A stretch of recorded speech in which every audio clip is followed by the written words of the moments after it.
Hello दोस्तों, आप सभी का फिर से स्वागत है साहिब फार्मेसी में। जैसे कि आपको हमने बताया था कि दिवाली के बेस्ट ऑफर हम लोग लेके आए थे क्या कि अब हमारे चैनल पे ना केवल फार्मेसी से रिलेटेड आपको कम्युनिकेशन करना भी सिखाया जाएगा और प्लस इंग्लिश स्पीकिंग के कोर्स भी अवेलेबल कराए जाएंगे। ठीक है, तो हमारा जो कोर्स था ऑफलाइन और ऑनलाइन दोनों स्टार्ट हो रहा है।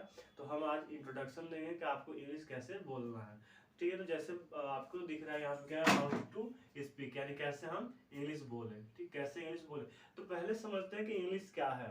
यहाँ पे क्या होता है कि इंग्लिश से जब भी इंग्लिश की बात होती है तो हमारे जो माइंड में ख्याल आते हैं, तो ऐसे ख्याल आता है जैसे कि मानो के जो पहाड़ जो है छीनी से तोड़ने के बराबर हो जा रहा है। ठीक है, तो पहले हमें जो अपनी माइंड से जो हमारा माइंड सेटअप है, जो हमारे थॉट है इंग्लिश को लेके, उसे क्या करना पड़ेगा, डिस्ट्रॉय करना पड़ेगा। ठीक है, देखिए अब हमें क्या करना है, हार्ड वर्क नहीं करना है, स्मार्ट वर्क करना है। क्या करना है, हार्ड वर्क नहीं करना है, स्मार्ट वर्क करना है।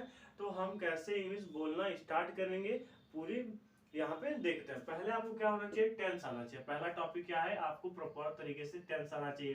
ठीक है, कैसे टेंस आना, कैसे टेंस का रिक्वायरमेंट है ये देखते हैं।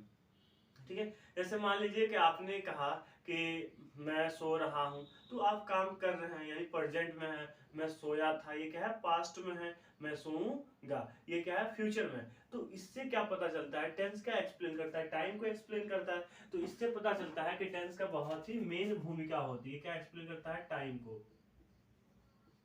टाइम को, यानी कि जो हमारा काम है वो किसमें, किस टाइम में हुआ है, पास्ट में हुआ है, प्रेजेंट में हुआ है या फ्यूचर में हुआ है। ठीक है, उसके बाद जो है लर्न मोर इंग्लिश वर्ड, यानी कि आपको ज्यादा से ज्यादा क्या करना पड़ेगा, इंग्लिश जो वर्ड है उसको याद करना पड़ेगा। अब देखते हैं कि इसका क्या रिक्वायरमेंट है, ज्यादा इंग्लिश का जो वर्ड है क्यों याद करें। ठीक है, जैसे मान लीजिए आपको हमने बोल दिया खेलना, खेलना का अंग्रेजी नहीं पता है, तो आप क्या करेंगे, इंग्लिश नहीं बोल पाए। तो यहीं से जो हमारे मन में हेजिटेशन स्टार्ट होता है, वो इसके कारण होता है कि हमें टेंस तो आ रहा है। कई सारे बच्चे ऐसे हैं कि टीचर क्या करता है, बोलता है टेंस याद कर लो, टेंस बना लोगे तो तुम्हें इंग्लिश बोलना आ जाएगा। तो सबसे जो इम्पोर्टेंट होता है और बेसिक रिक्वायरमेंट होती है वो क्या होता है, आपको जो इंग्लिश के वर्ड होते हैं उसको काफी मात्रा में याद करना पड़ता है। तो आपको क्या करना पड़ेगा, ज्यादा से ज्यादा इंग्लिश वर्ड को याद करना है। ठीक है, उसके बाद आपको क्या करना है, थिंक इन इंग्लिश, यानी कि आपको इंग्लिश में सोचना है।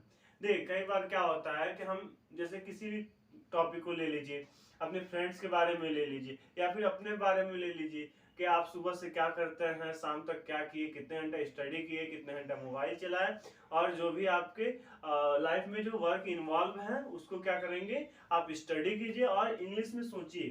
ठीक है, तो आपको क्या करना है, इंग्लिश में सोचना है। स्टार्ट स्पीकिंग विथ फ्रेंड, यानी कि अपने दोस्त के साथ क्या कीजिए, आप इंग्लिश में बोलना शुरू कर दीजिए। अपने दोस्त के साथ क्या कीजिए, इंग्लिश में बोलना शुरू कर दीजिए। इसीलिए हम बोलते हैं आपको कि आप जो भी अपने दोस्त बने, जिसके साथ भी आप टाइम स्पेंड कर रहे हैं, तो बहुत ही सोच समझ के कीजिए। क्योंकि हमारे दोस्त दो प्रकार के होते हैं, एक जो दोस्त होता है रियल और एक फेक होता है। ठीक है, तो आप अगर अपने दोस्त के साथ बोलेंगे तो कई बार क्या होता है कि जो हम अंग्रेजी बोलते हैं वो सही से नहीं बोल पाते हैं। ठीक है, तो जो हमारे सामने वाला होता है वो हंसने लगता है, तो आपको क्या होता है, कहीं ना कहीं जो है आपको बोरिंग फील होती है। ऐसा लगता है कि हमें नहीं आ रहा है अंग्रेजी बोलना, तो हमें हंस रहा है, हम गलत बोल रहे हैं, तो आप बोलना बंद कर देते हैं। ठीक है, तो आपको क्या करना है, अंग्रेजी बोलना अपने दोस्त के साथ, ऐसे दोस्त के साथ बोलना है जो आपके फीलिंग को समझ सके। ठीक है, या उसे अंग्रेजी आए या ना आए ये मत मैटर कि उसे नहीं आता है तो हमें बोलने से क्या फर्क, नहीं आप बोलिए। क्या पता है कि आपके बोलने से वो भी ट्राई करे, वो भी बोलना शुरू कर दे। तो इंग्लिश बोलने के लिए इन 5 पॉइंट को याद करना है। पांचवा पॉइंट क्या है, पांचवा पॉइंट है कि आप जो है स्टार्टिंग कीजिए तो स्मॉल वर्ड से स्टार्ट कीजिए, स्मॉल सेंटेंसेस, यानी जो छोटे छोटे सेंटेंस से क्या कीजिए आप स्टार्ट, जैसे राम खा रहा है, राम इज ईटिंग। ठीक है, राम जा रहा है, राम इज गोइंग। तो इससे क्या होता है कि आप जब छोटे छोटे सेंटेंस को बनाना शुरू करते हैं तो यहाँ से आपको क्या होता है, आपकी जो थिंकिंग होती है वो कहीं ना कहीं अंग्रेजी बोलने के लिए डेवलपमेंट हो जाता है। तो ये टिप्स था क्या, इंग्लिश बोलने के लिए, क्या था, हाउ टू स्पीक इंग्लिश। अब हमको क्या करना है कि पहले हम आपको क्या कवर कराएंगे, टेंस कराएंगे, पूरा टेंस एकदम बेसिक तरीके से। तो टेंस को कवर करने से पहले हम एक बार स्ट्रक्चर पे ध्यान देते हैं कि टेंस का स्ट्रक्चर क्या होता है, किन किन कौन कौन से महत्वपूर्ण जो है रूल्स हैं टेंस को बनाने के लिए, ताकि जब हम टेंस बनाए तो आपको समझ में आ जाए। तो चलिए स्टार्ट करते हैं।